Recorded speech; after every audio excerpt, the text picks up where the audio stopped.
Dear students, ninth class mathematics में आज के इस वीडियो में हम स्टार्ट कर रहे हैं एक्सरसाइज 1.4 और इस 1.4 का जो फर्स्ट क्वेश्चन है वो देखिए, visualise 3.765 on the number line using successive magnification. यानी नंबर लाइन को इतना ध्यान से हमें देख करके और उसको सक्सेसिव मैग्नीफाई के द्वारा 3.765 नंबर को शो करना है, विजुअलाइज करना है, देखना है। तो देखिए, सबसे पहली बात कि ये जो नंबर है, ये नंबर 3 से बड़ा है और 4 से छोटा है। 3 से बड़ा और 4 से छोटा। तो इस नंबर लाइन पे हमने 3 और 4 ये दो नंबर देख लिए, 3 और 4। यानी हमारा जो नंबर है 3.765 ये 3 और 4 के बीच में होगा। तो हम इस नंबर लाइन पे और सब नंबर को छोड़ दिए और 3 और 4 को देख लिया। 3 और 4 को हमने देख लिया। अब सक्सेसिव मैग्निफिकेशन यानी लगातार बढ़ा करके, तो 3 और 4 को के ऊपर फोकस करेंगे। 3 और 4 को फोकस करेंगे तो क्या होगा, 3 और 4 के बीच की जो डिस्टेंस है वो एनलार्ज बड़ी हो जाएगी। तो हमारे पास ये पोजीशन आ जाएगी। देखो, इधर स्टार्टिंग पॉइंट 3, लास्ट पॉइंट 4 और बीच में 3.1, 3.2, 3.3, 3.4, 3.5 इस प्रकार से पूरे 10 कॉलम हमारे पास है। अब आप इस नंबर को देखिए, 3.765 ये नंबर 3.7 और 3.8 के बीच का नंबर है। 3.7 से बड़ा है, 3.8 से छोटा है। तो हम क्या करेंगे, इस नंबर लाइन पे यहाँ 3.7 और 3.8 ये दो पॉइंट देखेंगे। इस दो पॉइंट को देख करके और फिर इसको एनलार्ज करेंगे, फिर इसको बड़ा करेंगे, फिर इसको मैग्नीफाई करेंगे। जब इसको मैग्नीफाई करेंगे तो ये 3.7 यहाँ आ जाएगा, 3.8 यहाँ पर आ जाएगा और इसके बीच की जो डिस्टेंस है वो फुल स्क्रीन हो जाएगी, पूरी बड़ी हो जाएगी। तो ये 10 कॉलम में डिवाइड हो जाएगी। तो 10 कॉलम में डिवाइड हो जाएगा। पार्ट इसके बन जाएंगे 3.71, 3.72, 3.73, 3.74, 3.75 इस प्रकार से इसके पार्ट्स बन जाएंगे। अब वापस इस नंबर को देखिए, हमारा ये जो नंबर है 3.765 ये नंबर 3.76 से बड़ा है और 3.77 से छोटा है। तो हम क्या करेंगे, इस नंबर लाइन पे ये दो पॉइंट देखेंगे, 3.76 और 3.77, क्योंकि हमारा जो रिक्वायर्ड पॉइंट है वो इन्हीं दोनों के बीच का पॉइंट है। 3.76 से बड़ा, 3.77 से छोटा। तो इन दोनों पॉइंट को देख करके फिर इसके ऊपर फोकस करेंगे। तो क्या होगा कि इन दोनों के बीच को डिटेल से यहाँ पर इस नंबर लाइन पे देखिए, यहाँ पर इन दोनों के बीच की डिस्टेंस है वो यहाँ पर पूरे 10 पार्ट्स में डिवाइड हो गई। तो एक नंबर हमारे पास आ गया। तो यहाँ 3.765, क्योंकि 3.76 के बाद का नंबर 3.761, 3.762 इस तरीके से चलते हमारे पास एक नंबर आ गया 3.765। यही नंबर है जो हमें क्वेश्चन में नंबर दिया हुआ था कि इसको आप नंबर लाइन पे विजुअलाइज कीजिए। तो ये जो प्रोसीजर है, इस प्रोसीजर को बोलते हैं visualise on the number line by using successive magnification. तो सक्सेसिव मैग्निफिकेशन के द्वारा हमने 3.765 को यहाँ पर देख लिया। Thank you. अब आगे नेक्स्ट एक्सरसाइज 1.5 करेंगे। देखो, ये एक्सरसाइज समझने के लिए अब मैं आपको पहले कुछ मेन पॉइंट्स बताता हूँ जो एक तरीके से मैथमेटिकल फैक्ट्स हैं। ध्यान से सुनना। सबसे पहली बात कि अगर दो रेशनल नंबर को ऐड करते हैं तो रिजल्ट जो होगा वो रेशनल होगा। ऐसे ही रेशनल में से रेशनल को माइनस करते हैं तो भी रिजल्ट रेशनल होता है। ऐसे ही रेशनल को रेशनल से मल्टीप्लाई करते हैं तो भी जो प्रोडक्ट होता है वो रेशनल नंबर आता है। और सेम रेशनल को रेशनल से डिवाइड करते हैं तो भी रिजल्ट रेशनल होता है। बस इस डिवाइड के केस में ये कंडीशन है कि डिनोमिनेटर जो है वो 0 नहीं होना चाहिए। इसके बाद दूसरी बात है कि अगर रेशनल में इरेशनल को ऐड करते हैं तो रिजल्ट इरेशनल होता है, रेशनल में से इरेशनल को माइनस करते हैं तो भी रिजल्ट इरेशनल होता है, रेशनल को इरेशनल से मल्टीप्लाई करते हैं तो रिजल्ट इरेशनल होता है। इसके लिए कंडीशन ये है कि जो रेशनल नंबर है वो जीरो के इक्वल नहीं होना चाहिए, जीरो नहीं होना चाहिए, क्योंकि आप जानते हो कि जीरो को तो फिर आप इरेशनल से मल्टीप्लाई करोगे तो वो जीरो हो जाएगा, जीरो तो रेशनल नंबर है। इसलिए यहाँ कोई भी रेशनल नंबर को इरेशनल नंबर से मल्टीप्लाई करोगे तो आंसर इरेशनल नंबर आएगा, लेकिन जो रेशनल नंबर है जिससे आप मल्टीप्लाई कर रहे हो वो जीरो नहीं होना चाहिए बस। इसके बाद नेक्स्ट कंडीशन, रेशनल को इरेशनल से डिवाइड करोगे तो भी रिजल्ट जो होगा, क्वोशिएंट जो होगा वो इरेशनल होगा। इसके लिए भी कंडीशन यही है कि रेशनल जो नंबर है वो जीरो के इक्वल नहीं होना चाहिए, जीरो नहीं होना चाहिए। नेक्स्ट इसी क्रम में हम आगे बढ़ेंगे। अभी तक हमने काम किया दो रेशनल नंबर के साथ और एक रेशनल और एक इरेशनल नंबर के साथ। अब हम लेते हैं दो इरेशनल नंबर के साथ कि अगर दो इरेशनल नंबर हो तो क्या होगा। सबसे पहली बात, अगर इरेशनल में इरेशनल ऐड करते हैं तो जो सम होता है, जो रिजल्ट होता है वो रेशनल भी हो सकता है और इरेशनल भी हो सकता है। देखिए यहाँ पर वापस मैं रिपीट कर रहा हूं, दो रेशनल नंबर को ऐड करोगे तो आंसर रेशनल आएगा। अगर एक रेशनल में दूसरा इरेशनल ऐड करोगे तो आंसर इरेशनल आएगा, लेकिन अगर दो इरेशनल को ऐड करोगे तो आंसर रेशनल भी हो सकता है और इरेशनल भी हो सकता है। मैंने यहाँ पर दोनों एग्जाम्पल आपको लिखे हैं, दिए हैं। देखिए पहला इरेशनल नंबर है 2 + √3, दूसरा इरेशनल नंबर है 2 - √3। ये दो इरेशनल नंबर है, इनको ऐड किया तो आप जानते हो +√3 -√3 कैंसिल हो जाएगा और 2 और 2 4 आ जाएगा। 4 क्या है, रेशनल है। दूसरा केस, एक इरेशनल नंबर है √3, दूसरा इरेशनल है √3, इनको ऐड किया तो हुआ 2√3, √3 में √3 में ऐड किया तो 2√3, जैसे x में x ऐड करते हैं तो 2x होता है, वैसे ही √3 में √3 ऐड किया 2√3, और 2√3 क्या है, इरेशनल है। तो यहाँ दोनों केस हो गए कि इरेशनल में इरेशनल ऐड करते हैं तो वो रेशनल भी हो सकता है और इरेशनल भी हो सकता है। सेम ऐसे ही अगर इरेशनल में से इरेशनल नंबर माइनस करें तो भी यहाँ पर देखिए रेशनल भी रिजल्ट हो सकता है और इरेशनल भी हो सकता है। सबसे पहला ये इरेशनल नंबर है √3 और दूसरा √3, ये भी इरेशनल नंबर है। इरेशनल में से इरेशनल माइनस किया यानी √3 में से √3 माइनस किया, आंसर आया 0 और 0 क्या है, रेशनल। ऐसे ही 5√3 इरेशनल नंबर है, √3 इरेशनल नंबर है, 5√3 में से 1√3 माइनस किया तो आंसर आया 4√3। 4√3 क्या है, इरेशनल नंबर है। तो ये दोनों एग्जाम्पल हो गए कि इरेशनल में से इरेशनल को माइनस करते हैं तो आंसर रेशनल भी हो सकता है और इरेशनल भी हो सकता है। सेम ऐसे ही दो इरेशनल नंबर को मल्टीप्लाई करें, इनका प्रोडक्ट लें तो भी केस रेशनल भी हो सकता है और इरेशनल भी हो सकता है। जैसे देखिए √3 को √3 से इंटू किया तो 3 आया, ये रेशनल हो गया रिजल्ट। लेकिन यहाँ √3 + √2 ये इरेशनल है और आगे भी √3 + √2 ये भी इरेशनल है। इन दोनों को मल्टीप्लाई किया तो हमारे पास जो आंसर आएगा, आप इसको a + b के होल स्क्वायर से मल्टीप्लाई करके देख सकते हो, आपके पास रिजल्ट आएगा 5 + 2√6 और 5 + 2√6 क्या है, एक इरेशनल नंबर है। तो यहाँ दोनों केस पॉसिबल हुए, रेशनल भी और इरेशनल भी। लास्ट केस हमारा ये देखिए कि अगर इरेशनल नंबर को इरेशनल नंबर से डिवाइड करें तो भी रिजल्ट रेशनल और इरेशनल दोनों ही केस हो सकते हैं। जैसे √3 को √3 से डिवाइड किया, आंसर आया 1 और 1 क्या है, रेशनल नंबर है। ऐसे ही इरेशनल को इरेशनल से डिवाइड किया, 8√15 क्या है, इरेशनल, 2√3 क्या है, इरेशनल।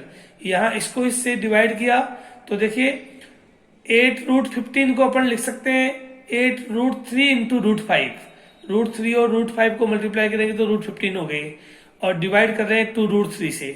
अब √3 से √3 कैंसिल हो गए और 2 4 8, 2 4 8, तो यहाँ हमारे पास बच गया 4√5, और 4√5 क्या हुआ, एक इरेशनल नंबर हो गया। तो यहाँ भी दोनों ही केस हो गए, रेशनल भी और इरेशनल भी। अब मैं क्वेश्चन ले रहा हूँ एक्सरसाइज 1.5, क्वेश्चन नंबर 1। पहला क्वेश्चन है क्लासीफाई एज रेशनल और इरेशनल। हमें केवल ये बताना है कि ये रेशनल है या इरेशनल है। First question 2 - √5। तो देखिए यहाँ पर आप जानते हो ये रेशनल है, ये इरेशनल है। रेशनल में से इरेशनल माइनस करते हैं तो रिजल्ट क्या होता है, इरेशनल होता है। तो 2 - √5 क्या हुआ, इरेशनल हुआ। सेकंड देखिए, सेकंड में 3 + √23 माइनस √23। अब 3 + √23 माइनस √23 करेंगे, बचेगा केवल 3, और 3 क्या है, रेशनल है। इसका मतलब है कि ये जो गिवन नंबर है पूरा ही रेशनल हो गया, इसकी जो वैल्यू है वो रेशनल हो गई। अब थर्ड देखिए, √7 से √7 कैंसिल हो गया, क्या बचा 2/7, और 2/7 क्या P/Q की फॉर्म में है, तो ये क्या है, रेशनल है। ऐसे ही इसका फोर्थ इरेशनल हो गया। और फिफ्थ में आप जानते हो पाई एक इरेशनल नंबर है। मैं आपको बताया था कि पाई इरेशनल क्यों है, इसकी डिटेल अभी इसी एक्सरसाइज में आगे आएगी।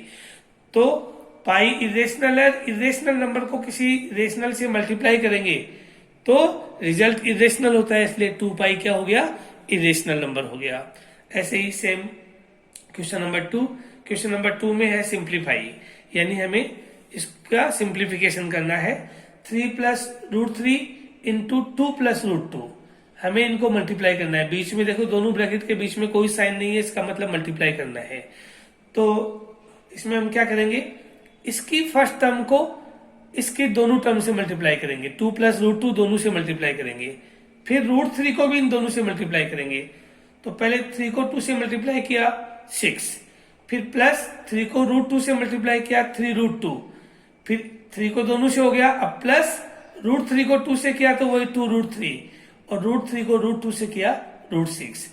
आप यहाँ पर क्या देख रहे हो कि इसकी वैल्यू में 4 टर्म है और चारों ही अनलाइक टर्म्स है। 6 केवल अकेला है, √2 वाला अकेला है, √3 वाला अकेला है, √6 वाला अकेला है। चारों अनलाइक टर्म्स है, इनको हम आपस में ऐड नहीं कर सकते, इसलिए इनका जो प्रोडक्ट हुआ वो ये वैल्यूज ही हो गई, 6 + 3√2 + 2√3 + √6। ये इसका सिंप्लीफिकेशन हो गया। ऐसे ही सेकंड इसका सेकंड क्वेश्चन है 3 + √3 इंटू 3 - √3। जब आप इन दोनों का मल्टीप्लाई करोगे तो आप देखिए, ध्यान से देखिए यहाँ पर कि ये है a + b और ये हो गया a - b। सब जानते हो a + b को a - b से मल्टीप्लाई करते हैं तो आता है a² - b²।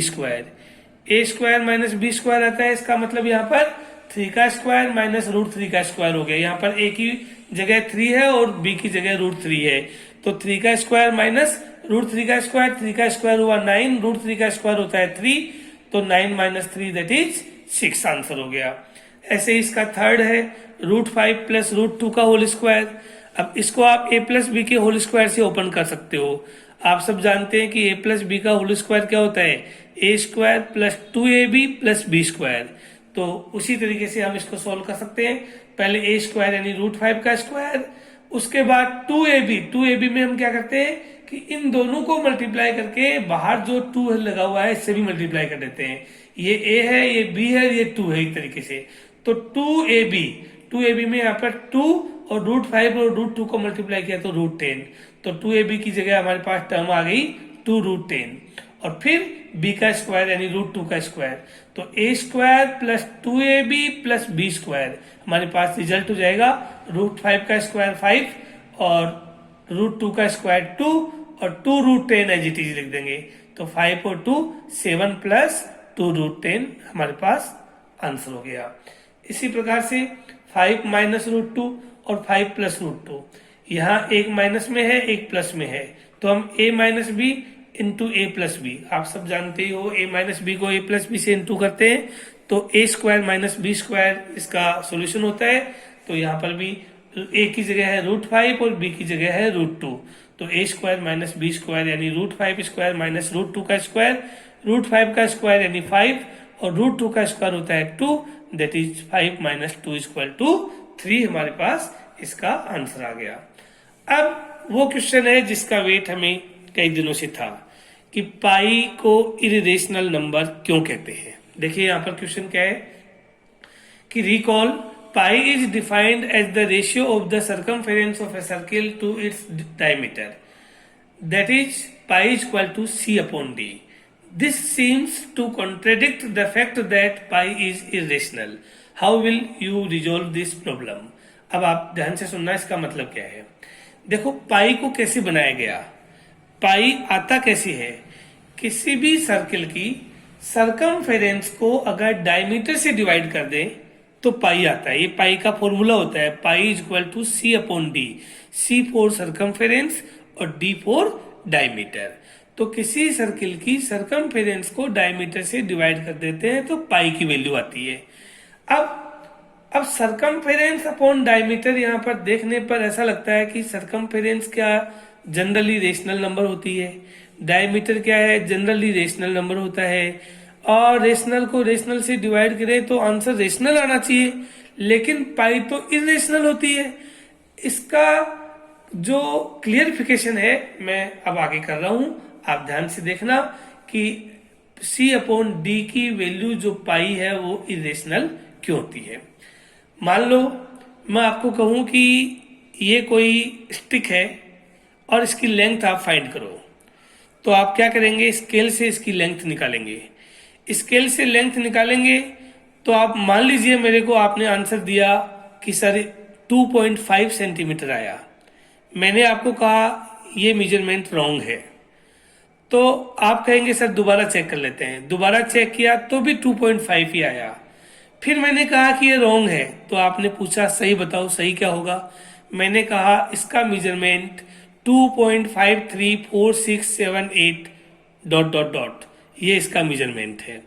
आप कहोगे सर जिस स्केल से, जिस डिवाइस से हम मेजर कर रहे हैं उस डिवाइस में डेसिमल के इतने डिजिट तक मेजर करना पॉसिबल नहीं है, इसलिए सरकमफेरेंस एक इरेशनल नंबर होती है, क्योंकि हम जो मेजरमेंट करते हैं सरकमफेरेंस का या डायमीटर का, हमारे पास जो स्केल होता है, हमारे पास जो कोई भी डिवाइस होती है, उसमें जो मेजरमेंट हम कर सकते हैं वो रेशनल वैल्यू तक ही कर सकते हैं, अप्रोक्सीमेट रेशनल वैल्यू तक ही। हम इरेशनल वैल्यू तक उसका मेजरमेंट नहीं कर सकते, इसलिए हमें देखने में ऐसा लगता है कि सी और डी रेशनल नंबर है, सरकमफेरेंस और डायमीटर रेशनल है, लेकिन एक्चुअल में ये रेशनल नहीं है, ये दोनों ही इरेशनल नंबर है। इसलिए यहाँ पर सी और डी जब इरेशनल है तो हम कहेंगे कि पाई भी एक इरेशनल नंबर होगा। तो हम लिख सकते हैं, क्या लिखेंगे, when we measure the length of a line with a scale और any other device we only get an approximate rational value, that is c and d both are irrational, so c upon d is irrational, hence pi is irrational. Thus there is no contradiction in saying that pi is irrational, यानी पाई को irrational number बताने में कोई भी contradiction नहीं है। हम clear कह सकते हैं कि पाई 100% irrational है। इसके बाद जो मैं क्वेश्चन ले रहा हूं, पहले क्वेश्चन 5 ले रहा हूं। 5 क्वेश्चन में है rationalise the denominator, rationalise the denominator of the following.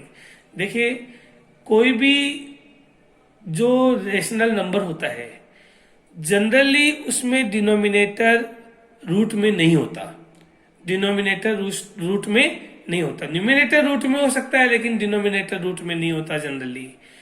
तो रेशनलाइज का मतलब ये होता है कि हमें डिनोमिनेटर का रूट हटाना है। डिनोमिनेटर के रूट हटाने की जो प्रोसेस है उसे ही हम रेशनलाइज करना कहते हैं। तो पहला क्वेश्चन हमारा है 1/√7। अब देखिए 1/√7 है, इसका √7 का रूट हटाने के लिए हम क्या करेंगे कि जो डिनोमिनेटर में √7 है उसी से इसको मल्टीप्लाई और डिवाइड कर देंगे, यानी 1/√7 इंटू √7/√7। हमने हमारे इस क्वेश्चन में दी गई वैल्यू को डिनोमिनेटर से ही मल्टीप्लाई कर दिया और उसी से डिवाइड कर दिया। आप सब जानते हो किसी नंबर को सेम नंबर से मल्टीप्लाई भी करो और उसी से डिवाइड भी करो तो उस नंबर में कोई फर्क नहीं पड़ता है और हमारा काम भी हो जाता है। तो हम क्या किया, √7 से मल्टीप्लाई भी किया और डिवाइड भी किया, तो हमारे दिए गए नंबर में कोई फर्क नहीं पड़ेगा। तो यहाँ पर देखिए मल्टीप्लाई का केस है, तो न्यूमरेटर को न्यूमरेटर से मल्टीप्लाई करेंगे, यानी √7 को 1 से किया √7, और √7 को √7 से किया तो √49, और √49 की वैल्यू होती है 7। तो हमारा आंसर आ गया √7/7। देखिए आपके पास क्वेश्चन में जो दिया हुआ था 1/√7, उसमें डिनोमिनेटर में रूट था, लेकिन इसको हमने इस तरीके से कन्वर्ट कर दिया कि जो डिनोमिनेटर में वैल्यू आई उसका रूट हट गया। आप कहेंगे कि क्या ये दोनों वैल्यू सेम है? बिल्कुल सेम है। 1/√7 और √7/7 ये दोनों बिल्कुल इक्वल है, कोई फर्क नहीं है। अब मैं आपको एक बात और बता देता हूं कि रेशनलाइज करने के लिए, यानी डिनोमिनेटर के रूट को हटाने के लिए आपने जिस नंबर से मल्टीप्लाई और डिवाइड किया उस नंबर को कहते हैं रेशनलाइजिंग फैक्टर। रेशनलाइजिंग फैक्टर बोलते हैं, शॉर्ट में इसको RF लिखते हैं। यहां आपने किससे मल्टीप्लाई किया? √7 से। किससे डिवाइड किया? √7 से। तो √7 क्या हो गया? इस क्वेश्चन का RF हो गया, रेशनलाइजिंग फैक्टर हो गया। ऐसे ही इसका ये जो सेकंड क्वेश्चन है 1/√7 -√6, इसमें डिनोमिनेटर में 2 टर्म्स हैं और बीच में माइनस का साइन है। अगर डिनोमिनेटर में 2 टर्म्स हो तो बीच वाले साइन को चेंज कर देते हैं, माइनस का हो तो प्लस का कर देते हैं और प्लस का हो तो माइनस का कर देते हैं, और फिर मल्टीप्लाई और डिवाइड कर देते हैं। तो √7 -√6 यहाँ पर डिनोमिनेटर है, तो हम √7 प्लस √6 से मल्टीप्लाई और √7 प्लस √6 से ही डिवाइड कर देते हैं। जब आप इसको मल्टीप्लाई और डिवाइड करोगे तो देखिए √7 प्लस √6 को 1 से मल्टीप्लाई किया तो √7 प्लस √6 आ गया, और √7 प्लस √6 को √7 माइनस √6 से मल्टीप्लाई किया तो a² - b² वाली आइडेंटिटी लगा करके 7 - 6 हो गया। अब 7 - 6 की वैल्यू होती है 1, और डिनोमिनेटर में 1 का कोई इंपॉर्टेंस नहीं है, इसलिए हमारा आंसर हुआ √7 प्लस √6। यहाँ पर रेशनलाइजिंग फैक्टर क्या हो गया? √7 प्लस √6, क्योंकि हमने इसी से मल्टीप्लाई और डिवाइड किया है, तो रेशनलाइजिंग फैक्टर हो गया √7 प्लस √6। देखिए एक्सरसाइज 1.6 लॉज ऑफ एक्सपोनेंट्स। पिछली क्लास में भी आप एक्सपोनेंट्स यानी पावर्स के जो रूल्स हैं वो पढ़ करके आए हो। यहाँ पर मैं फिर से एक बार क्लियर कर देता हूँ, आप ध्यान से सुने और समझें। जैसे पहला रूल है कि a⁻m इंटू a⁻n। यहाँ आप क्या देख रहे हो? बेस सेम है लेकिन पावर डिफरेंट है। आप जानते भी होंगे कि अगर बेस सेम हो, पावर डिफरेंट हो और मल्टीप्लाई का केस हो, तो मल्टीप्लाई के केस में बेस सेम होने पर दोनों पावर को ऐड कर देते हैं, तो यहाँ पर a⁻m + n। सेम ऐसे ही यहाँ पर अगर ये डिवाइड का केस हो, बेस दोनों में सेम है, a⁻m डिवाइड बाई a⁻n, तो बेस सेम है, डिवाइड का केस है, पावर डिफरेंट है, तो हम न्यूमरेटर की जो पावर है उसमें से डिनोमिनेटर की पावर को माइनस कर देंगे। बेस को एक साथ लिख देंगे a, और m डिवाइड बाई n है तो डिवाइड की जगह यहाँ माइनस हो जाएगा। मल्टीप्लाई के केस में प्लस होता है और डिवाइड के केस में पावर को माइनस करते हैं। इसके बाद थर्ड क्वेश्चन, थर्ड में देखो a⁻m होल पावर n, और कभी भी होल पावर हो तो पावर्स मल्टीप्लाई हो जाती है। होल पावर में चाहे पावर कितनी भी हो, जैसे 6⁻2 होल पावर 3 होल पावर 5, तो सारी पावर्स मल्टीप्लाई हो जाती है ऐसे। तो यहाँ m और n मल्टीप्लाई होकर के पावर हो गई mn। सेम इसी तरीके से जैसे मैं आपको बताऊं कि नेक्स्ट क्वेश्चन a⁻m b⁻m। यहाँ पर क्या है कि a और b दोनों का बेस डिफरेंट है लेकिन पावर सेम है। जब बेस डिफरेंट है, पावर सेम है, तो पावर को कॉमन ले लो बाहर, पावर होल पावर में पावर कॉमन आ जाएगी और बेस दोनों आ जाएंगे a और b। सेम ऐसे ही अगर ये तो मल्टीप्लाई का केस था, अब डिवाइड का केस हो, डिवाइड का केस में भी देखो a⁻m b⁻m, तो हम क्या करेंगे a⁻m b⁻m में कि a और b दोनों बेस डिफरेंट है और पावर सेम है, तो पावर सेम है तो पावर को बाहर कॉमन ले लेंगे और a/b आ जाएगा। उसी प्रकार से नेक्स्ट में a/b whole power -m, a/b whole power -m में देखिए आपको मैंने पहले भी बताया कि a/b होल पावर है यहाँ पर। अब आप यहाँ पर ध्यान देने की चीज है कि पावर अगर नेगेटिव हो तो उसको पॉजिटिव बनाने के लिए बेस रेसिप्रोकल हो जाते हैं। यानी a अपॉन बी को अगर आप b अपॉन ए कर देंगे तो पावर का साइन चेंज हो जाएगा। यहाँ a अपॉन बी को अपन ने b अपॉन ए कर दिया तो पावर माइनस में थी, जो प्लस का m बन गया, प्लस में पावर कन्वर्ट हो गई। ऐसे ही अगला रूल है a power m whole power 1 upon n। अब ये भी आपको बताया था कि होल पावर में कितनी भी आ जाए वो सब मल्टीप्लाई हो जाती है, तो m इंटू 1 अपॉन n हो जाएगा, और m को 1 अपॉन n से इंटू करेंगे तो m अपॉन n हो जाएगी, यानी a की पावर हो जाएगी m अपॉन n। और उसके बाद में नेक्स्ट देखिए a पावर माइनस m। अब यहाँ भी पावर नेगेटिव है और यहाँ भी अगर पावर नेगेटिव आ गई तो पावर को हम पॉजिटिव में कन्वर्ट करने के लिए क्या करेंगे, बेस को रेसिप्रोकल कर देंगे। बेस क्या है, a, इसका रेसिप्रोकल क्या होता है 1 अपॉन ए, तो ये पावर भी यहाँ जैसे ही 1 अपॉन ए किया पावर का साइन चेंज हो गया, यानी पावर प्लस में हो गई। नेक्स्ट रूल ये है कि किसी भी नंबर की पावर अगर 0 हो तो उसकी वैल्यू होती है 1। जैसे 7 की पावर 0 है तो 7 की पावर 0 की वैल्यू होगी 1, 8 की पावर 0 है तो वैल्यू होगी 1। तो वैसे ही a की पावर 0 इक्वल टू 1, ये इसका एक फॉर्मूला बन गया, रूल बन गया। और लास्ट रूल ये है कि n root a whole power m। अब मैं आपको एक बात बताता हूँ, ध्यान देना। मान लो ये n नहीं होता तो हम पढ़ते square root of a whole power m। अब देखिए स्क्वायर रूट को कभी भी हटाते हैं तो होल पावर 1 अपॉन 2 लगता है, स्क्वायर यानी 2, तो स्क्वायर रूट को हटाते ही होल पावर लगता है 1 अपॉन 2। मान लो n की जगह यहाँ पर क्यूब होता, क्यूब रूट a, तो उस क्यूब को हटाते तो हम इसकी होल पावर करते 1 अपॉन 3। मान लो n की जगह 4 होता, 4 रूट a होता, तो 4 को हटाते तो हम क्या करते 1 अपॉन 4 करते। वैसे ही यहाँ पर n को हटाएंगे तो 1 अपॉन n करेंगे, और 1 अपॉन n के साथ में जो पावर m लिख सके वो मल्टीप्लाई हो जाएगी, यानी इसकी डबल पावर होगी, a पावर m होगी, होल पावर 1 अपॉन n हो गई। और होल पावर जो होती है वो मल्टीप्लाई होती है, आपको पता ही है, तो m और 1 अपॉन n को मल्टीप्लाई करेंगे तो हो जाएगी a power m upon n। अब इन्हीं रूल्स के बेस पे कुछ क्वेश्चन हैं, ध्यान से देखना। पहला क्वेश्चन है 64 होल पावर 1 अपॉन 2। अब देखिए कोशिश ये करनी है कि जो होल पावर जो दे रखी है उसका जो डिनोमिनेटर है 2, उसी 2 में इस बेस को कन्वर्ट करना है। तो 64 को आप 8 की पावर 2 लिख सकते हो, यानी जो पावर की डिनोमिनेटर है 2, वो 2 इस बेस की पावर होनी चाहिए। तो यहाँ 8 की पावर 2 कर देंगे, 8 की पावर 2 इंटू 1 अपॉन 2 हो जाएगा। तो 8 की पावर 2 इंटू 1 अपॉन 2 में तो 2 से 2 कैंसिल हो गई और 8 पावर 1 आया, इसका मतलब 8 आंसर हो गया।